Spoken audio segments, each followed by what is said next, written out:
Me parece algo súper extraño ver cómo después del nombre de cada persona, de cada ser humano, hay un precio. Hay esclavos de $1000, $1500 y existen esclavos de hasta $25.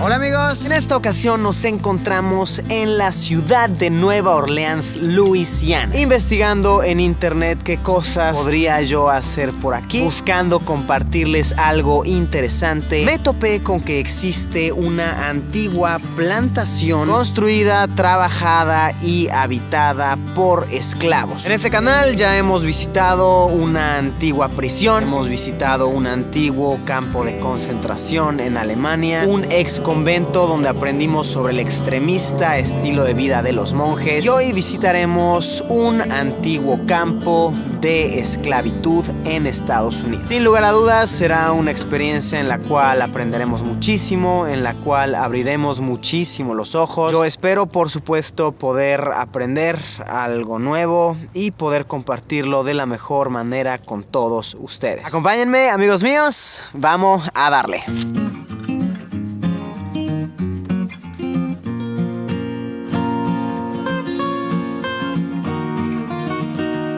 Después de una hora de viaje en automóvil, salimos de la ciudad para toparnos con kilómetros y kilómetros de cultivos hasta llegar a esta pequeña comunidad llamada Vacherie, Luisiana, en donde se encuentra situado Oak Alley Plantation, el lugar que estaremos recorriendo en esta ocasión. Oak Alley es una extensión de más de 28 acres. Muchas cosas han sucedido aquí, pero en su mayoría estos fueron campos de cultivo de azúcar. Y vaya, tan solo de entrar y dar mis primeros pasos ya siento que me he transportado a una era completamente diferente. Hace poco menos de 200 años aquí, en esta tierra que estamos pisando, se vivía una realidad completamente diferente. Una realidad donde la esclavitud era algo legal, era practicado por muchísimas personas y tomó literalmente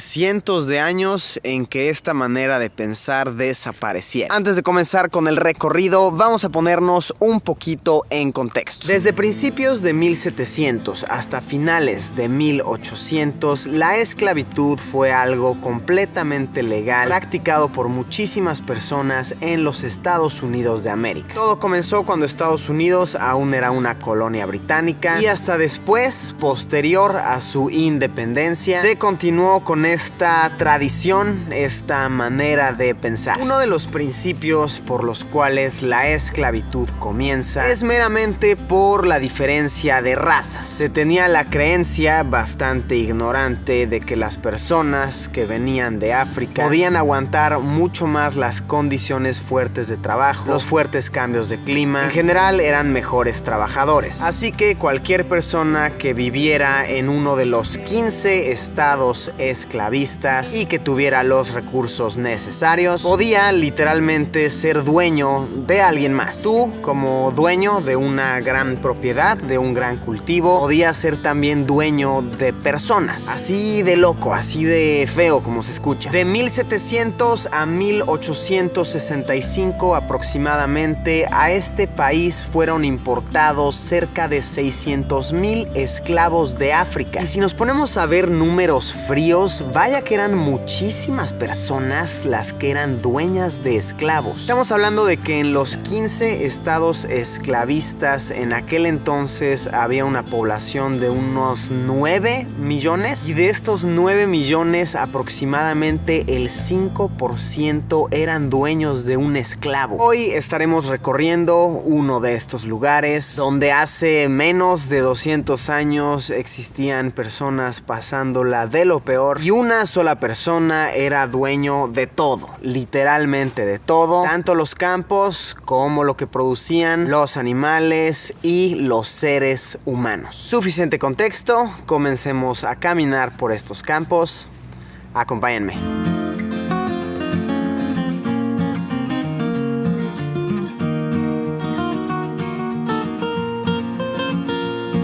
Vamos a comenzar con los cuarteles de los esclavos. Estas son las casitas donde ellos descansaron. Están exhibidas en estos momentos 6 casitas. Yo imagino que en aquellos tiempos la realidad habían más. Pues en Oak Valley había una constante de alrededor de 100 a 150 esclavos. De hecho, aquí está exhibida una representación del listado de los esclavos. Me parece algo súper extraño ver cómo después del nombre de cada persona, de cada ser humano, hay un precio. Estos eran los precios que estos seres humanos como tú, como yo, tenían. Eran personas con etiquetas. Si esta persona cuesta tanto, puedes comprarla hoy mismo, de por vida. Hay esclavos de $1,000, $1,500, otros de menos de 500. Y existen esclavos de hasta $25.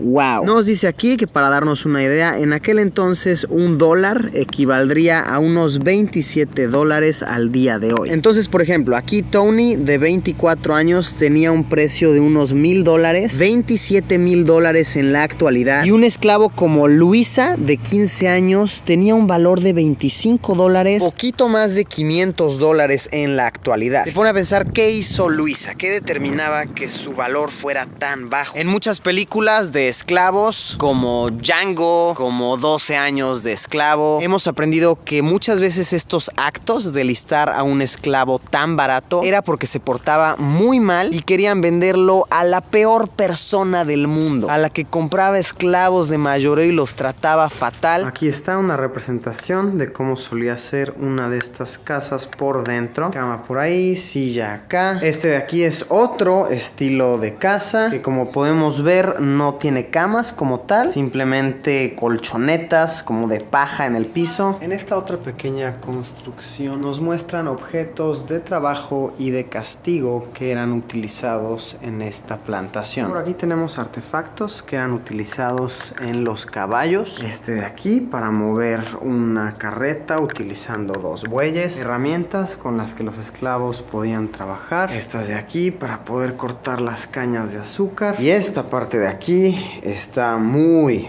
fuerte. Son objetos que eran utilizados para castigar a los esclavos. Estas de aquí son cadenas para transportar a los esclavos. Amarraban sus manos por aquí y con la cadena larga podía alguien irlos jalando. Estas son esposas para inmovilizarlos. Podemos ver que la cadena es mucho más corta. Las manos quedaban completamente juntas. Y este artefacto de aquí funciona de la siguiente manera. La cabeza del esclavo iba por aquí. Esto quedaba en la parte superior de su cabeza. Y en cada uno de estos orificios que vemos se colocaba una campana. Esto para evitar que el esclavo pudiera correr y escapar. Qué fuerte y qué triste pensar que estos artefactos tan complicados, tan ingeniosos, tenían una finalidad tan horrible. La finalidad de hacerte prisionero, de evitar que escaparas, de prohibirte por completo que fueras a otro lugar a buscar una mejor vida. Otros métodos de castigo existían, por supuesto que sí, y mucho más horribles. Me imagino que todos podemos darnos una idea por películas que tal vez hemos visto. Pero qué tristeza y qué fuerte pensar que todo eso sucedió hace menos de 200 años.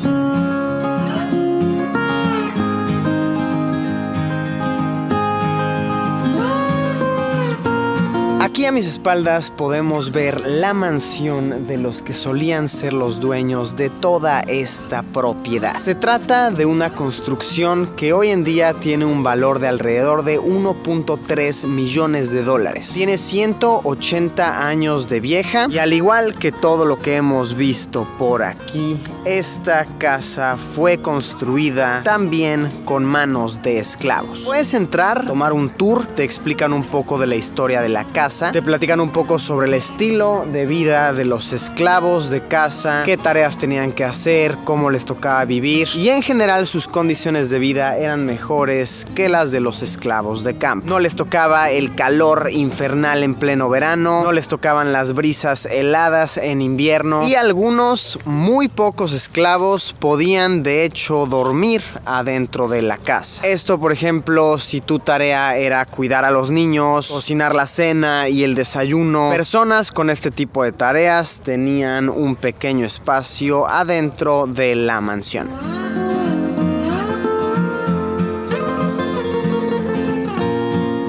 A lo largo del campo también te puedes encontrar con objetos que son realmente de aquellos tiempos. Este carrito de aquí, por ejemplo, que solía ser utilizado para transportar, así como también muchas de las estructuras que tienen más de 150 años de antigüedad. Por aquí tenemos el pozo de agua de los cuarteles y aquí una representación de cómo se solían ver las letrinas. Las letrinas son los baños, unos baños sin drenaje realmente, y se veían más o menos de esta manera. Lo que no veo exhibido es ningún tipo de regadera de área de aseo para los esclavos. No sé cómo funcionaba eso, no sé cada cuánto podían ellos asearse. Otro dato que me parece interesante platicarles es que unos años después sucedió algo denominado como la emancipación. Básicamente consistía en que a partir de ese punto ya era algo ilegal el tener esclavos. Por supuesto que esto tomó muchos años más en realmente respetarse y comenzó con muchos de los maestros, de los dueños de los campos firmando la libertad de sus esclavos. Aún así, aunque ya fueran hombres libres en papel, realmente no tenían muchas posibilidades de buscar una vida mejor, pues el racismo aún estaba al tope, no podían conseguir trabajo en ningún otro lado, así que la gran mayoría de ellos se veían obligados a seguir trabajando en los campos de cultivo. Por supuesto, negociaban ya un salario, una paga como tal, pero muchas veces los dueños de los campos no les pagaban a sus ahora trabajadores con dinero de verdad, sino que les pagaban con vales, algo así como unos vales de despensa, que eran únicamente válidos adentro de los mismos campos de cultivo. No es como que podías ir a cualquier otra tienda en otro pueblo y comprar algo con ese vale que te dieron. No, tenías que de todas maneras quedarte aquí y aquí hacer tu vida. Entonces, por mucho que un papel dijera que eres un hombre libre, realmente y fríamente no lo eras.